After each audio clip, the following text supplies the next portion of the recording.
Quiero invitarlo a abrir su Biblia, los hermanos que están con el data, si me pueden ayudar en 1 Corintios 15. 1 Corintios 15.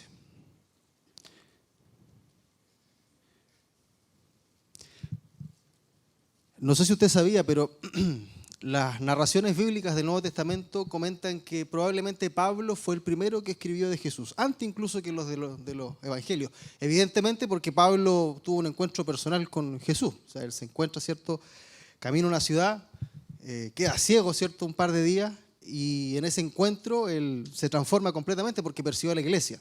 Si se acuerda el libro de Hechos de los Apóstoles, el capítulo 8, 9, ¿cierto? Ahí uno se da cuenta que Pablo perseguía a la iglesia. Y Pablo es el primero que escribe de Jesucristo. Lo curioso es que Pablo no conoció a Jesucristo como lo conocieron los discípulos que vivieron con él, durmieron con él, ¿cierto? Compartieron, se alimentaron con él. Pero Pablo nos deja este pasaje que yo he titulado esta predicación, ¿quién es el Cristo resucitado? Y vamos a leer los primeros dos versículos. Yo lo tengo en una versión, pero lo voy a leer en la que está ahí para que todos tengamos probablemente el mismo texto. Dice en la NTV: ahora, amados hermanos, permítame usted, hermano Jonathan, les dice, permítame recordarles la buena noticia que ustedes ya recibieron por algún otro hermano, por algún predicador, por algún pastor, por alguna campaña evangelística que le predicaron, ¿cierto? Esa es la buena noticia. En ese entonces, cuando usted llegó a los caminos del Señor, la recibieron con gusto y todavía permanecen firmes en ella. Y el versículo 2 dice, esa es la buena noticia que los salva. Mire lo que dice el apóstol Pablo. Si ustedes siguen creyendo el mensaje que les han predicado, a menos que hayan creído algo que a principio de cuentas nunca fue cierto. Es importante recordar, hermanos, primero, el evangelio que hemos escuchado con fe. Es imposible.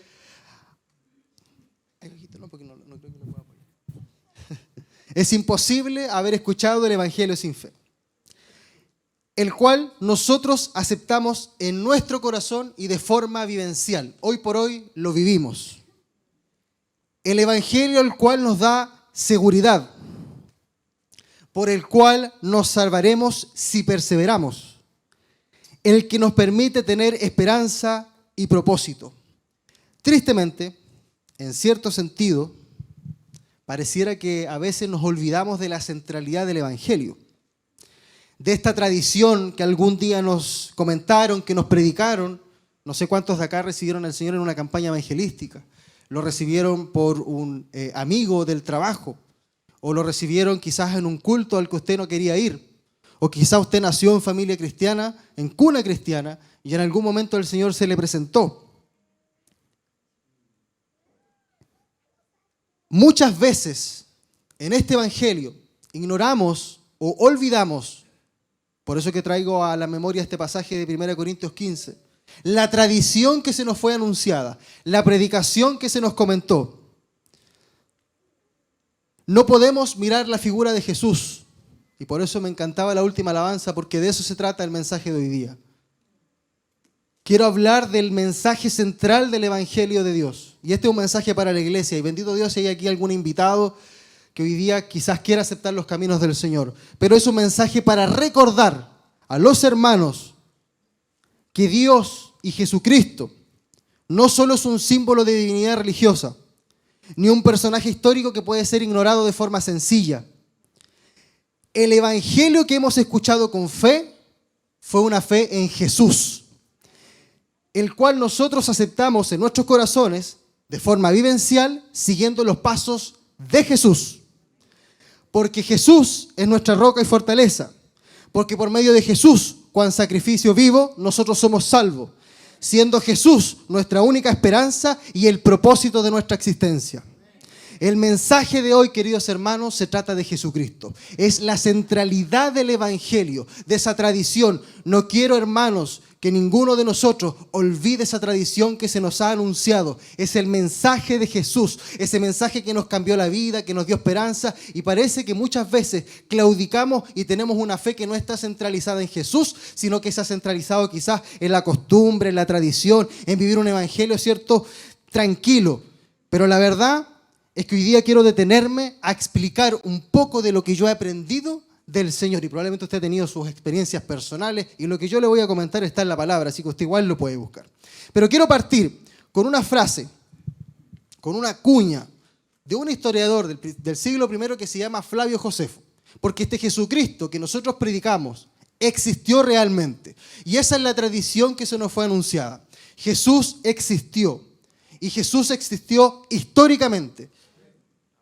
Ya le voy a comentar que hay una discusión, ¿cierto?, para los que no tienen fe. Voy a citar. Por esta época, dice Flavio Josefo, por ahí en el primer siglo, un historiador romano, que fue judío, pero después abandonó el judaísmo y se fue fue un ciudadano romano. Dice, por esta época vivió Jesús, un hombre sabio, si se le puede llamar hombre. Mire lo que dice Flavio. Fue autor de obras sorprendentes y maestro de los hombres que acogen la verdad con placer, y atrajo no solamente a muchos judíos, sino también a muchos griegos. Él era el Cristo, y aunque Pilato, instigado por las autoridades de nuestro pueblo, lo condenó a morir, sus anteriores adeptos no dejaron de amarlo.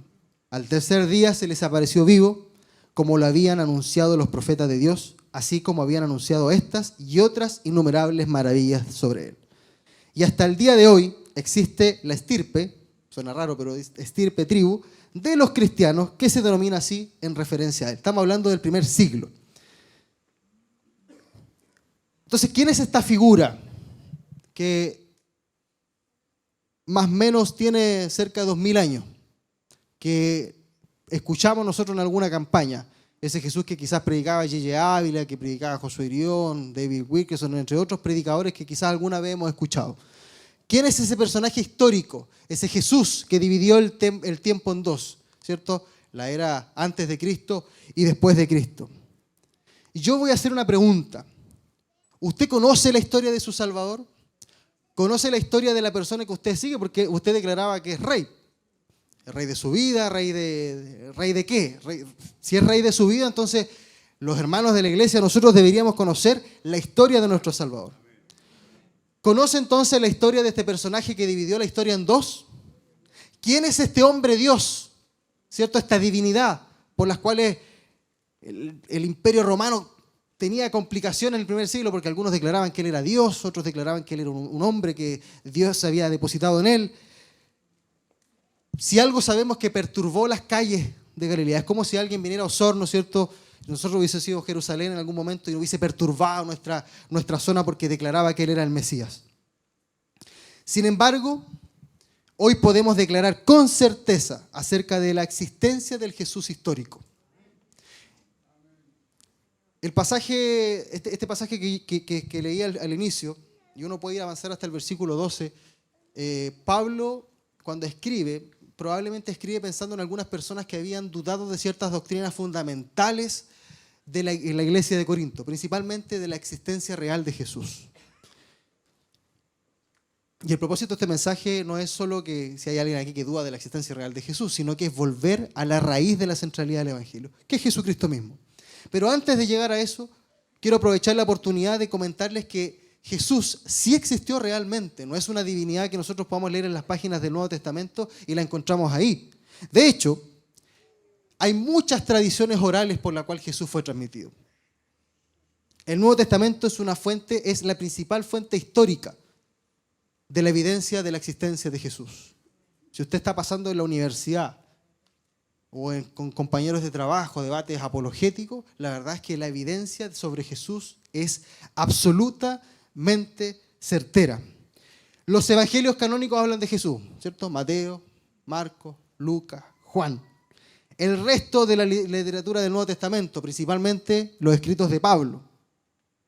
Incluso en el primer siglo había un manual que se llamaba la Didaché, o el manual de los apóstoles, que hablaba de la existencia de Jesús. Incluso los padres de la iglesia, Clemente, Justino de Roma, Orígenes y Tertuliano, hablaron de Jesús como un personaje histórico, como un personaje de carne y hueso.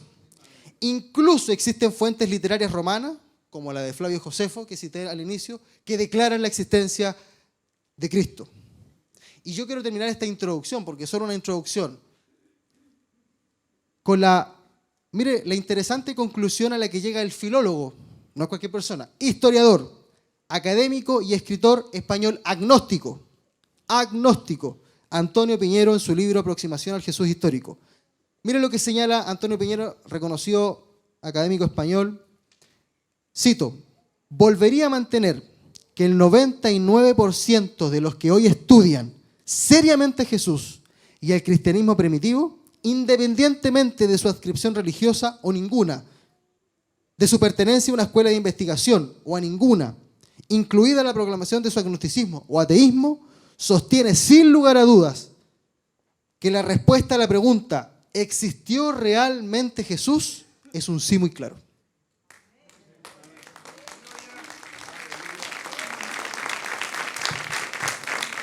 He aquí lo interesante.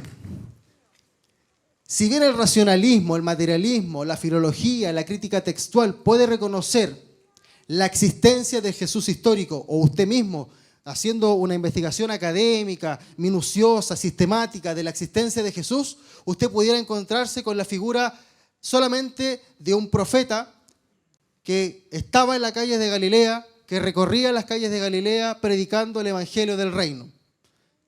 Sin embargo, la única forma de llegar al conocimiento de Jesucristo como Rey, como lo cantábamos, no depende de la razón o del racionalismo o del materialismo que nosotros tengamos. El principal elemento de la centralidad del Evangelio es fe. Por eso es que nosotros podemos hablar de Jesús de Nazaret como el que caminaba por las calles de Galilea, o Jesucristo como el Salvador del mundo. Y eso es lo que nosotros tenemos que entender. Abra su Biblia en Romanos capítulo 5, versículo 1 y 2. Es imposible creer en el Evangelio si no hay fe. Es imposible reconocer la existencia de la divinidad de Jesús sin fe. Usted puede tener una discusión académica con un historiador y él le va a reconocer la existencia de Jesús. Pero si él no tiene fe, no sirve de nada. Romanos 5.1 dice: puesto que Dios ya nos ha hecho justos gracias a la fe, tenemos paz con Dios por medio de nuestro Señor Jesucristo. Y el versículo 2, estoy leyendo otra versión por si acaso: pues por Cristo hemos podido acercarnos a Dios por medio de la fe. Juan capítulo 1 versículo 11 dice: a los suyos vino y los suyos no le recibieron. ¿Por qué no le recibieron? No tenían fe.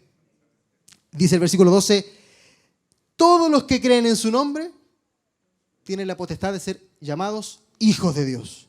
Primera de Juan 5.1 dice: el que tiene fe, todo el que tiene fe en que Jesús es el Mesías, es hijo de Dios. Y el que ama a un padre, ama también a los hijos de ese padre. Primera de Juan 5.4 dice: porque todo el que es hijo de Dios vence al mundo, y nuestra fe nos ha dado la victoria sobre el mundo. El que cree en Jesucristo, que es el Hijo de Dios, vence al mundo. Queridos hermanos, lo que quiero decir en este mensaje, voy a volver al versículo de 1 Corintios 15.1, porque esta era solo una introducción.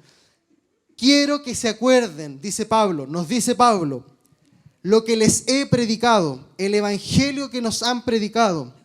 Este es el evangelio que nosotros aceptamos por fe, el cual nosotros permanecemos firmes por fe en Jesucristo. También por medio de este evangelio nosotros nos vamos a salvar si nos mantenemos firmes, tal como Pablo, como muchos pastores nos predicaron. De lo contrario, hermanos, hemos creído en vano. Si nosotros no centramos el evangelio de Jesucristo en su propia figura, entonces hemos creído en vano. Y mire lo que dice el versículo 3. En primer lugar, les he enseñado la misma tradición que yo recibí. O sea, Pablo recibió la tradición, tal como usted recibió esa tradición escrita en los evangelios. A saber, dice Pablo, primero, que Cristo murió por nuestros pecados, que lo sepultaron y que resucitó al tercer día. También según las Escrituras, dice Pablo. Pero no solo con eso, sino que incluso Pablo, mucho más antes que el historiador Antonio Piñero, que yo les comento, dice, se le apareció a Cefas, luego a los 12, después apareció a más de 500 hermanos a la vez, y la mayoría de los cuales vive todavía, aunque algunos ya han muerto. Después se apareció a Santiago, y luego a todos los apóstoles, y después más adelante Pablo dice, incluso se apareció al más pequeño de todos, que soy yo, dice Pablo. Lo que dice Pablo es que no nos olvidemos de la centralidad del evangelio que se llama Jesús. Y mi pregunta es, ¿usted conoce a Jesús? No es una pregunta evangelística, es una pregunta retórica. ¿Usted conoce realmente la obra de su Salvador? ¿Conoce lo que hizo, quién es, qué lo caracteriza? Yo solamente quiero comentar 3 puntos de la figura de Jesús para fortalecer nuestra fe, para fortalecer nuestro camino. El primer punto es que Él fue el enviado de Dios. El segundo es que Él obró en medio de la humanidad. Y el tercero, Él fue el sacrificio vivo para la salvación del mundo. Primer elemento, Él fue el enviado de Dios. Segundo, Él obró en medio de la humanidad. Y tercero, Él fue el sacrificio vivo para la salvación del mundo.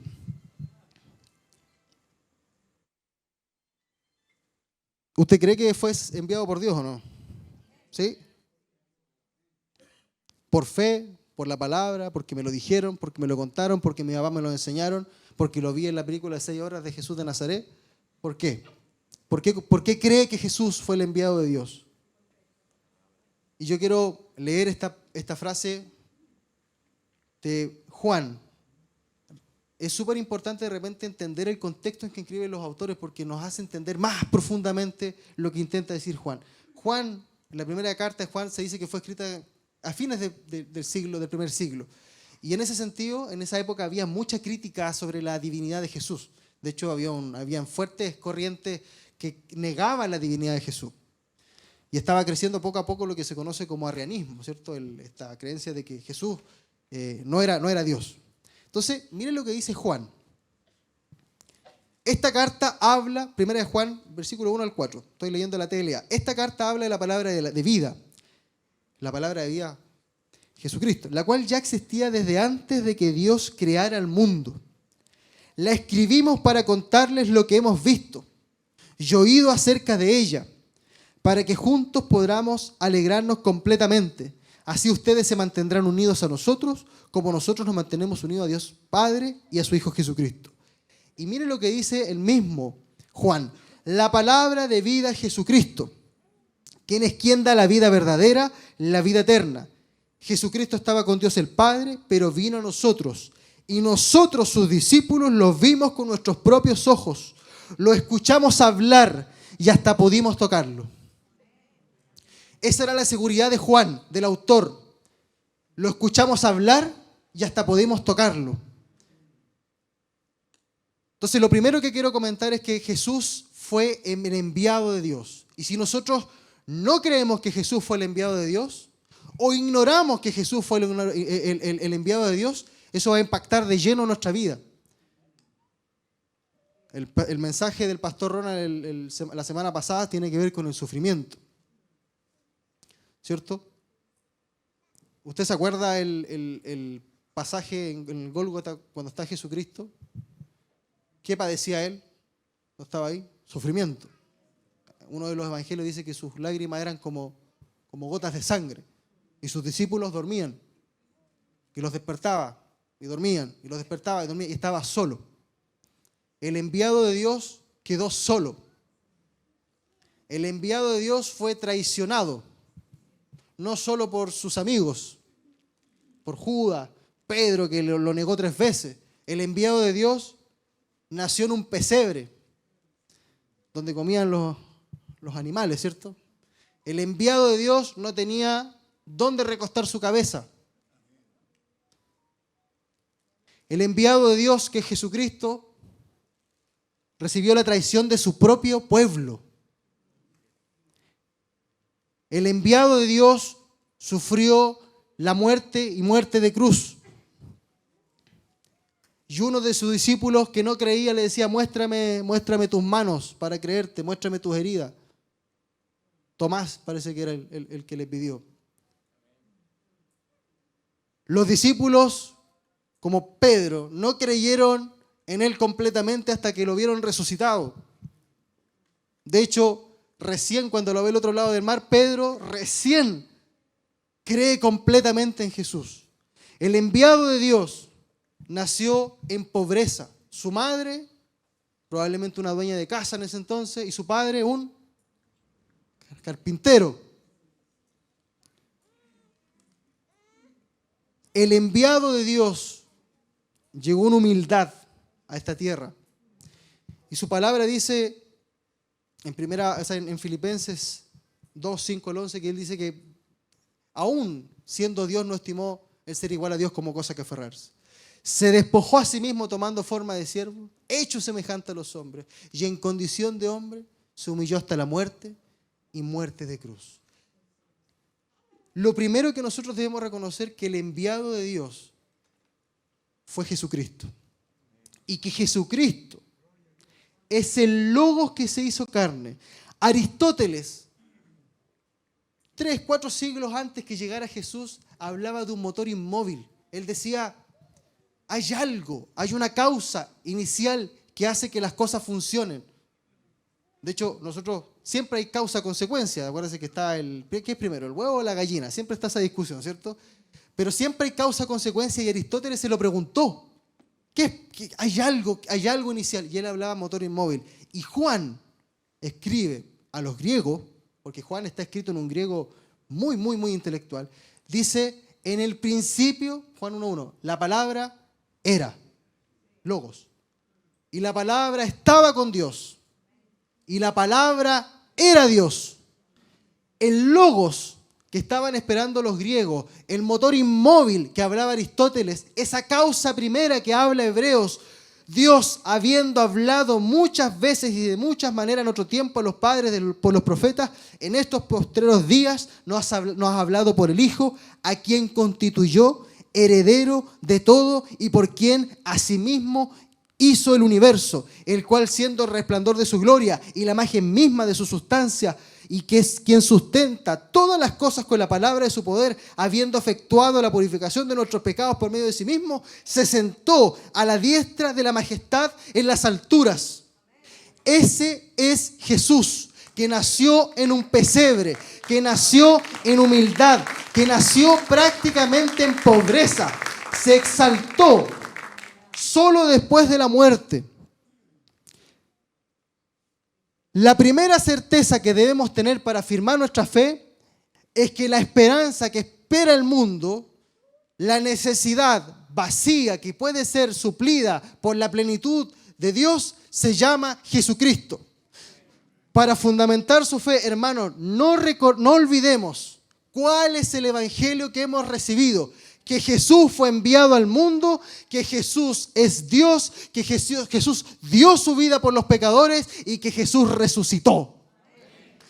Mucho puede decir la ciencia, la filosofía, la historia de que Jesucristo es un simple profeta. Está bien, allá ellos, pero nosotros por fe creemos que Él resucitó.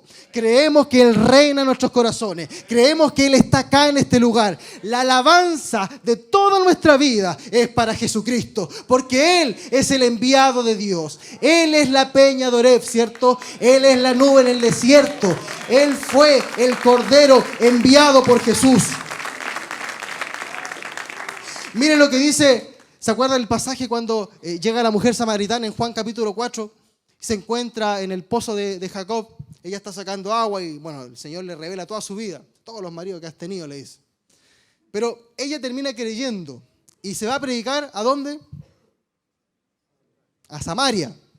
¿Cierto? Los samaritanos tenían un conflicto con los judíos de la época. Y miren lo que hace el Señor. A veces nosotros creemos que el Señor, nos da una lección. Primero le predica a una mujer de la época.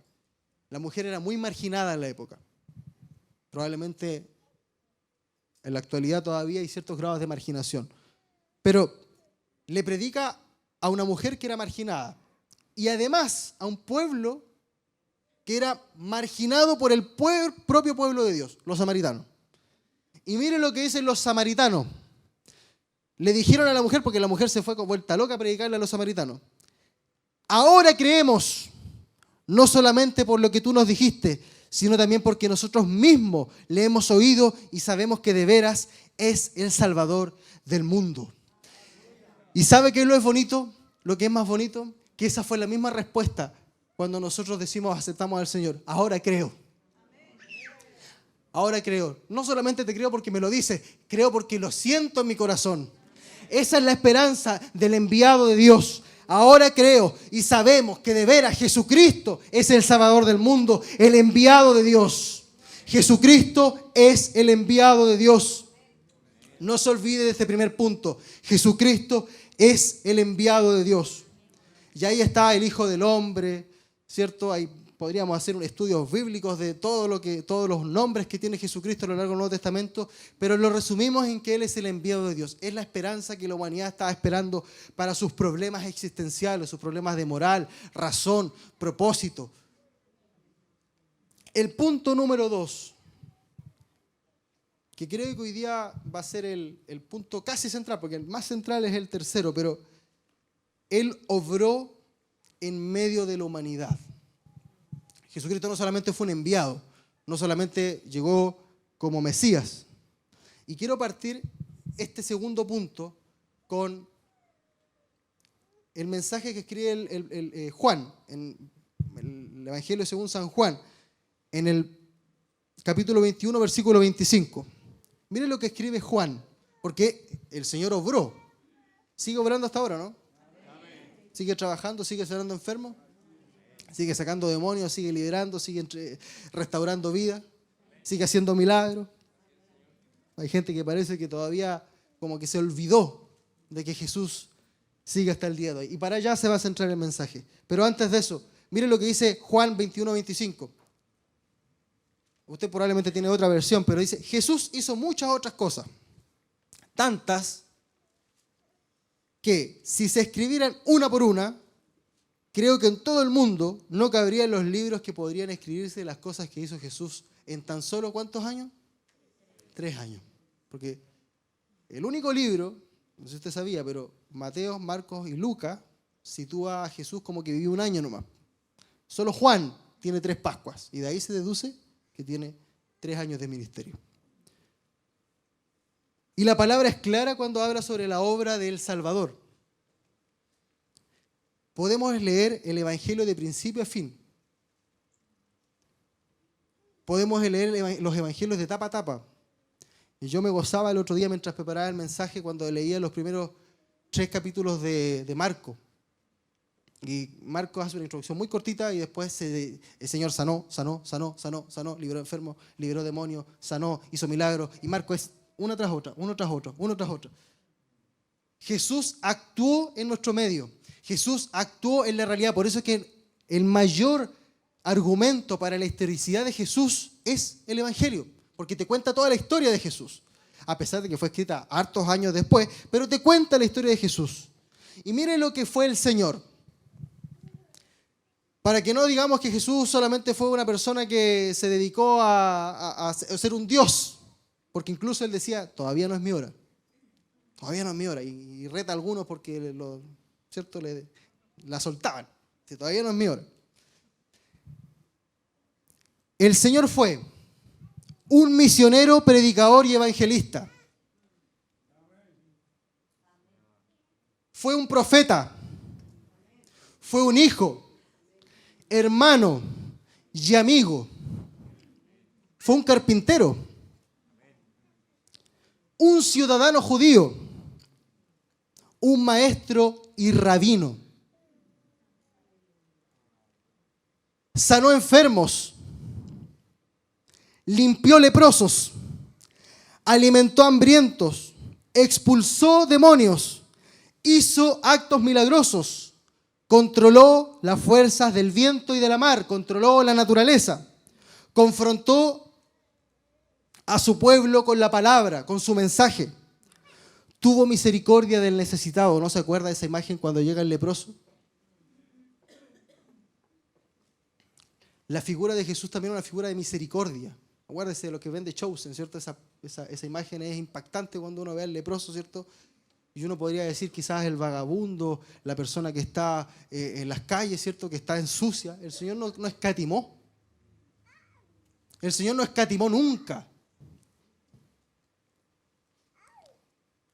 A los marginados de la sociedad ayudó, mujeres, viudas, leprosos, esclavos. El Señor lloró por sus amigos. Jesús lloró por la muerte de su amigo. O sea, el Señor tenía emociones. Si tenía emociones, tenía un sistema límbico. Si tenía un sistema límbico, era parte de un ser humano. ¿Cómo dudar de la existencia de Jesús? Sufrió la persecución, desprecio, ira y burla de su pueblo. Sufrió la muerte de cruz por causa de su mensaje. La muerte de cruz era la justicia romana. Fue azotado por los romanos, crucificado por el imperio, sepultado en Jerusalén, resucitado al tercer día y como testigos sus discípulos. Jesús venció. Jesús obró en nuestra tierra. Jesús existió realmente. ¿Cómo dudar de que Jesucristo no trabajó en nuestra tierra? Que Él no vivió, no durmió con sus apóstoles, Él convivía, Él estaba ahí pendiente. Él sufre incluso el engaño en una cena. Uno de los que está acá me va a engañar y se retira Judas, ¿cierto? Y a Pedro le dice, tú que me vas a negar 3 veces, sufrió la traición. Fue azotado, se enfrenta contra Pilatos, Caifás, tiene diálogos. O sea, el Señor existió, obró, y mientras caminaba por las calles de Galilea, Él sanaba enfermos, Él sanaba leprosos, limpiaba leprosos, Él caminaba por las calles de Jerusalén, por las calles de ahí, de su pueblo, obrando, haciendo milagros. Y Lucas reconoce el nacimiento virginal y divino de Jesús. Dice, y ahora concebirás en tu vientre, Elisa María, y darás a luz un hijo, y llamarás a su nombre Jesús. Este será grande y será llamado Hijo del Altísimo. Y Señor Dios le dará el trono de David, su padre. Lucas reconoce su divinidad. Herodes lo quiso matar. Después que partieron ellos, he aquí un ángel del Señor apareció en sueños a José y dijo, levántate y toma al niño y a su madre y huye a Egipto. Y permanece allá hasta que yo te diga, porque acontecerá que Herodes buscará al niño para matarlo. Juan el Bautista reconoció su ministerio. Uno vendrá después de mí, más grande que yo, y bautizará con fuego y Espíritu Santo. Sanó tantos enfermos que la palabra declara en Marcos capítulo 3, versículo 10, que todos los enfermos se echaban sobre él para tocarlo. Incluso en otro evangelio dice que el Señor prepara una barca porque me tengo que ir porque esta gente no me quiere soltar. Su palabra era tan impactante que sus discípulos confesaban, Señor, ¿a quién iremos? Tú, solo tú, tienes palabras de vida eterna. Fue un subversivo de la fe. Y todos se asombraron de tal manera que discutían entre sí diciendo, ¿qué es esto? ¿Qué nueva doctrina es esta? ¿Con qué autoridad aún los espíritus inmundos le obedecen? Era la desesperación de su pueblo, no entendiendo la divinidad de Jesús. ¿Cómo desconocer que Dios, a través de su Hijo, actuó realmente en la humanidad? Esa es la tradición que nosotros recibimos, que Jesús sí existió, que Jesús sí obró, que Jesús sí sanó enfermos, que Jesús sí resucitó a personas y que Jesucristo lo sigue haciendo hoy por fe, por fe, por fe. Su poder era tan grande que las personas decían, ¿qué hombre es este? Que aún los vientos y el mar le obedecen. Lo reconocieron como profeta y enviado de Dios. Un gran profeta se ha levantado entre nosotros y Dios ha visitado su pueblo y se extendió la fama de él por toda Judea y por toda la región de alrededor. ¿Cómo dudar de que Jesucristo obró en medio de su pueblo? ¿Cómo dudar a través de la Escritura? Porque todo lo he dado a través de la Escritura. ¿Cómo dudar de que Jesucristo realmente existió? Entonces, yo quiero hacer un llamado a la iglesia. ¿Cómo dudar de que el mismo Dios que vivió, sufrió y que ahora está a la diestra del Padre no va a ser capaz de hacer todas estas cosas en nuestra vida? ¿Cómo no va a ser capaz de trabajar en medio de nuestra iglesia y sanar a los enfermos? Sanar a los leprosos de hoy día, a los que están enfermos hoy día, a los que tienen tumores, a los que tienen cáncer. ¿Dónde está la fe? Porque el Señor sanaba cuando había fe. Incluso cuando no había fe, el Señor sanaba por misericordia. El Señor sanaba por misericordia. El Señor tomaba a los leprosos, tomaba a las viudas, saludaba a los niños, a las prostitutas, comía con republicanos, se sentaba a la mesa y celebraba la Pascua con los más despechados y desterrados de la sociedad, porque Jesucristo no hacía acepción de personas y no lo hace hoy. Y no lo va a hacer jamás, porque Jesús es amor. Jesús transforma la vida del ser humano y la transforma de tal manera que nos da un nuevo sentido. Él actuó en medio de su pueblo, obró en medio de su pueblo y su mismo poder y gracia sigue actuando hoy en medio de nosotros, en medio de su iglesia. Recién vimos un milagro hace una semana atrás cuando el viernes pasado sufríamos como familia cuando el abuelo, ¿cierto? El papá de mi suegra, el abuelo de mi esposa, cae con un infarto. ¿Dónde nos refugiamos, suegro?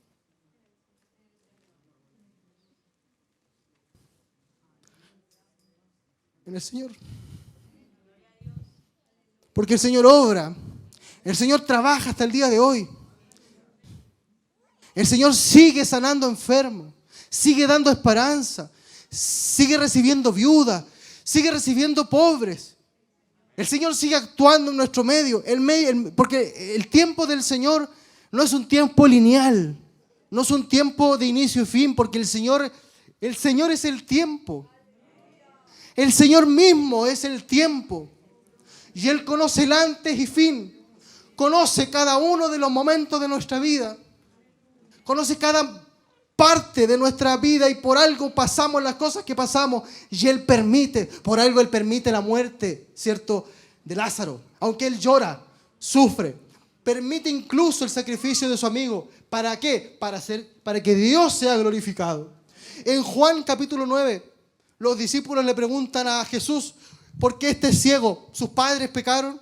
¿Qué maldición tienen? Y Jesús le dice, no es maldición de nadie, no es nada que ver con ello, es para que Dios sea glorificado. Si hay enfermedad, si hay pobreza, si hay necesidad, si hay problemas, si hay aflicción, al final del día, al final de ese sufrimiento, lo único que vamos a recibir es la gloria de Dios, es la respuesta del Salvador, aunque el Señor nos diga que no, porque yo he recibido no en mi vida. No sé si usted ha recibido un no del Señor. A veces nosotros pedimos y pedimos mal, ¿cierto? Dice Santiago. A veces pedimos bien y el Señor también nos da, pero a veces el Señor no quiere. ¿Y quién es uno para decirle al Señor? Por eso que Job, en su soberbia, dice, ¿y dónde estabas tú, Dios? Donde mi esposa me dejó y mis 12 hijos murieron. Y Job, encarándole, le dice, ¿dónde estabas tú? Cuando yo creé el universo, ¿cierto? Cuando hice la mar. ¿Dónde estabas tú?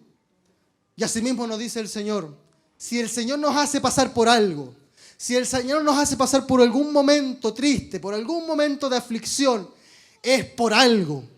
Es por algo. Es porque Él, tal como obró en medio de su pueblo en la Palestina del siglo I, sigue actuando a la diestra del Padre en nuestras vidas para bien, para salvarnos, para liberarnos, para darnos propósito. Él es nuestra esperanza. Él es la gloria de Dios manifestada en este mundo.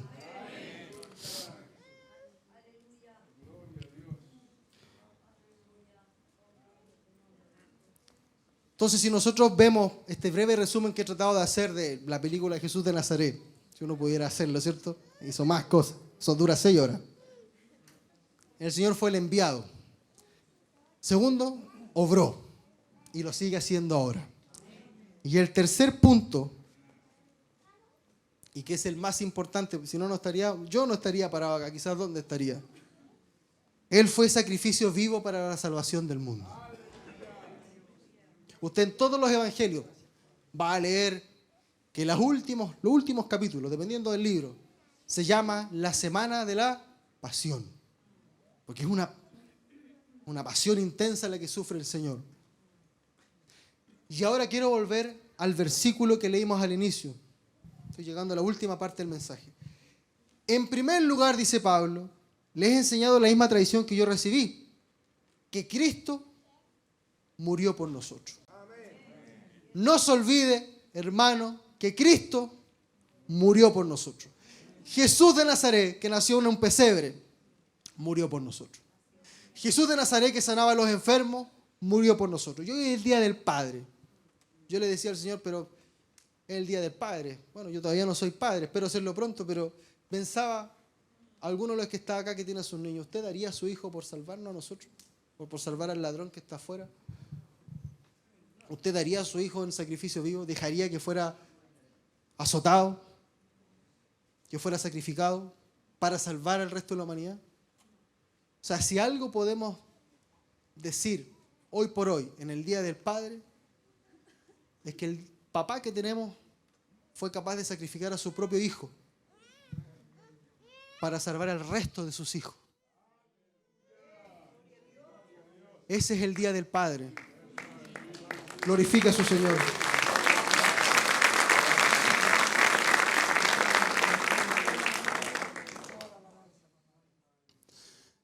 Entonces Cristo murió por nosotros, hermano. Cristo murió por nosotros. Y acá quiero fundamentar esta una de las dogmas, porque no voy a hablar de doctrinas, dogmas más fundamentales de nuestra iglesia, del cristianismo.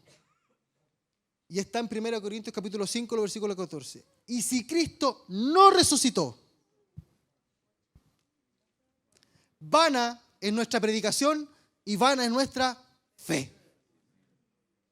Si Cristo no resucitó, vana es nuestra predicación, vana es nuestra fe.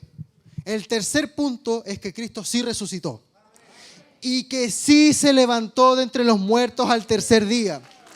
Y que Jesucristo se presentó primero a Pedro, y después a los 12, y después a más de 500. Otro evangelio dice que se le apareció a las mujeres primero, para no dejarla ahí de lado, a las mujeres, porque las fueron a ver el día domingo, ¿cierto? Le llevaban probablemente algún regalo, flores en ese tiempo, y el Señor no estaba.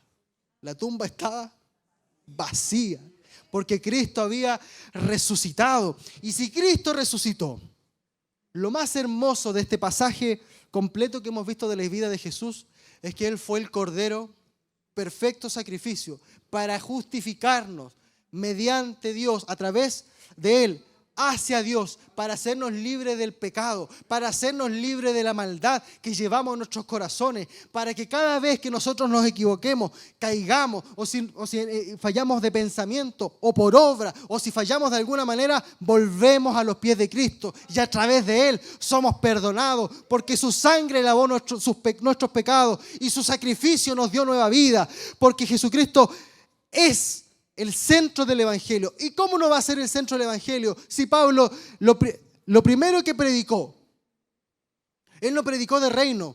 Haga un estudio sistemático de todo el Nuevo Testamento excepto el Evangelio. Él no predicó de reino, no predicó del reino de los cielos, del reino de Dios. Él, ¿sabe lo que predicaba? Jesús resucitó y Jesús viene. Jesús resucitó y Jesús viene. Porque él no conoció al Señor, no conoció lo mismo que transmitían los evangelios. Entonces Jesús resucitó y Jesús viene. Romanos 6:4 dice, porque somos sepultados juntamente con Él para muerte por el bautismo, a fin de que como Cristo resucitó de los muertos por la gracia del Padre, así también nosotros andemos en vida nueva. Porque si fuimos plantados juntamente con Él en la semejanza de su muerte, así también lo seremos en su resurrección. ¿Y sabes qué es lo más hermoso, hermano, de su sacrificio? Que su sacrificio no solamente nos da esperanza para ser resucitado en el día postrero. Algún día vendrá el Señor. Algún día vendrá y nos llevará y no pagaremos deuda, ni tendremos problemas, ni enfermedades. Algún día. Pero mientras Él no venga, su resurrección a nosotros nos dio vida nueva. Nos resucitó acá. Al menos a mí me resucitó porque yo estaba muerto en delitos y pecados. Estaba muerto, mi vida estaba oscura, no había luz.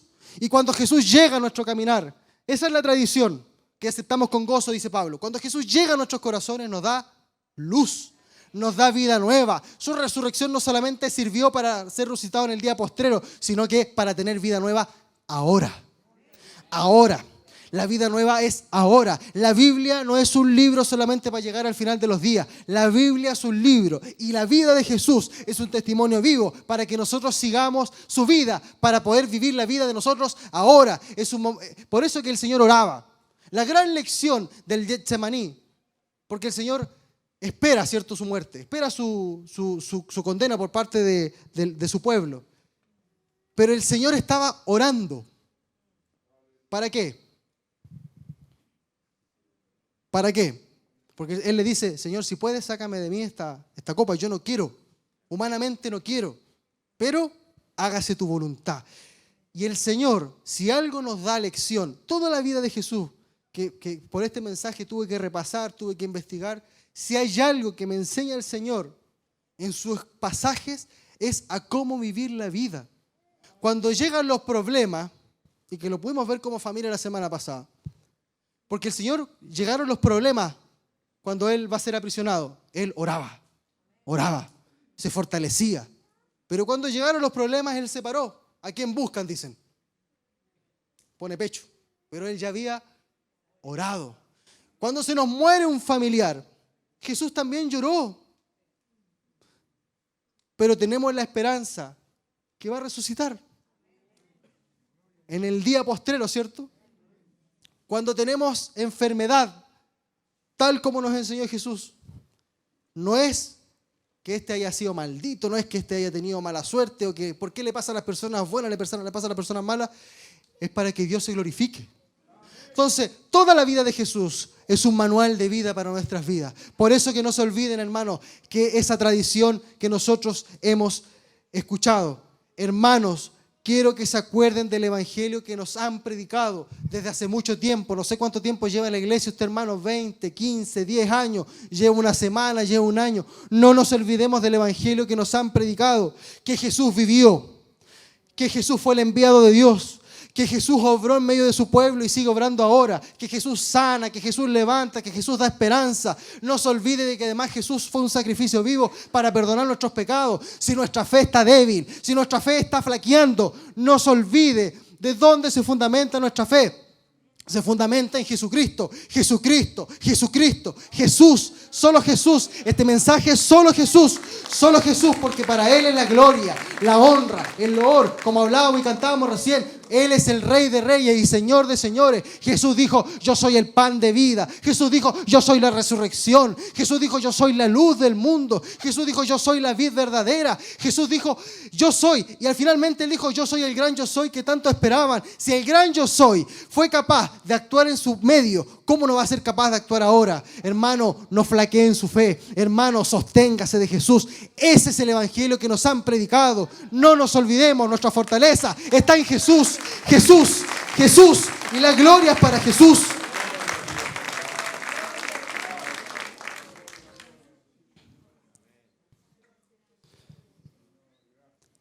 Solo quiero terminar esta parte del mensaje diciendo que debemos estar firmes en Cristo, hermano. A veces flaqueamos.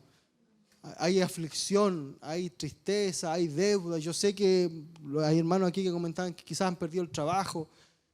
El Señor es nuestra esperanza, el Señor es nuestro refugio, nuestro amparo. Y que cuando oremos, no oremos sencillamente por orar, por orar. Es fe, hermano. Así como creemos que Jesús resucitó, porque la ciencia no se explica y no puede explicar la resurrección de Jesús. Porque el método científico porque además de Jesús no hay otro antecedente de alguien que se haya resucitado. Entonces necesitamos evidencia, pero nosotros tenemos fe. Por eso la duda del intelecto quizás en las universidades.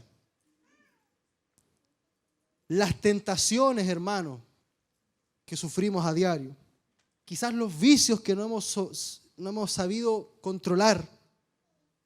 La inmadurez espiritual que a veces podemos pasar. El sufrimiento, el dolor, la tristeza o la aflicción no nos pueden separar de lo que hemos recibido por tradición y lo que hemos creído con gozo en nuestro corazón. El Señor sabe que somos carne. El Señor sabe que somos polvo. El Señor sabe que nos cuesta. Pero Él nos da la fortaleza porque Él venció al mundo. Y si Él venció al mundo, nosotros también podemos vencer al mundo. Yo, hermano, si hay alguien acá que quiera fortalecerse de nuevo en el Señor, yo quiero orar por usted y quiero pedirle a los pastores que me ayuden a orar. Yo sé que hay hartas personas que han sido tocadas por el Señor ahora. Sí hay personas que están con enfermedades, que están sufriendo dolencia. O si hay alguna persona que no ha aceptado al Señor en su corazón. Yo lo invito a pasar adelante. Lo invito a que fortalezca ese espíritu, que lo fortalezca en el Señor. El Señor es nuestra fortaleza, nuestro amparo. Yo no sé si hay alguien acá enfermo, porque mientras yo leía, yo iba a hablar de sanidad. Ese era lo primero que quería hablar, pero el Señor me dio este mensaje. Y yo quiero, siento en el Señor, orar por las personas que están enfermas, o las personas que tienen algún familiar enfermo.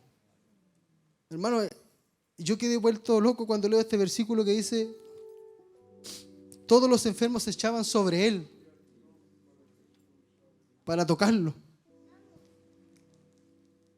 Yo no sé si hay alguien enfermo hoy día que quiera pasar acá adelante, o que pueda levantar su mano si quiere, o alguien que tenga alguna necesidad, alguien que sienta el deseo de mirar la figura de Jesús y olvidarse por un momento de todo y dejarlo en los caminos del Señor. Yo le pido a los pastores que puedan orar.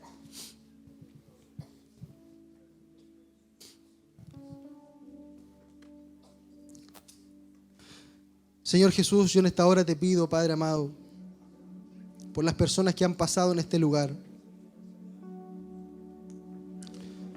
Dejamos en ti, Señor, todas nuestras cargas, nuestras luchas, todo, Dios mío, nuestras necesidades, Señor. Yo, Señor, te pido que tu Espíritu Santo acaricie nuestros corazones, Señor. Oh, Señor, el mismo poder que estaba en tus manos cuando tú sanabas enfermos es el mismo poder, Señor, que tú nos das hoy día a través de la autoridad del Espíritu Santo, Señor. Yo te pido, Señor, que tú bendigas a las personas que están acá adelante, nuestros hermanos, Señor. Yo te pido, Jesús, Señor, que fortalezca nuestros pasos en el Evangelio que hemos creído, Señor. Que no nos olvidemos de que tú eres Dios, de que tú fuiste el enviado de Dios, de que tú obraste y sigues obrando, y que lo más importante es que fuiste sacrificado para salvarnos, Señor. Yo te pido que tú sanes los corazones, sanes las dolencias, Señor. En el nombre de Jesús, yo te pido que tú sanes enfermos en esta hora, que tú sanes cánceres, Señor. Hígados, Padre, riñones, corazones, pulmones, Padre amado, Señor. Huesos, enfermedades, Dios mío, artritis, artrosis, Señor. En el nombre de Jesús yo te pido, Padre amado, que estas enfermedades que tienen nuestros hermanos o familiares de nuestros hermanos, Señor, sean sanadas para tu gloria si es tu voluntad, Señor. En el nombre de Jesús yo te pido, Padre amado, que fortalezcas, Señor, a los pastores, que fortalezcas a los hermanos, Señor, que fortalezcas a los ministros de alabanza, que fortalezcas a juveniles, que fortalezcas a los jóvenes, a los niños, Señor, al club de adulto mayor, a los ministerios, Señor, de esta iglesia. Fortalece nuestra fe en ese evangelio que nosotros hemos creído, Señor. Gracias, Jesús, por tu amor. Gracias, Jesús, Señor. Todo te lo pedimos en el nombre de Jesús, Señor. En el nombre poderoso de Jesús. Amén.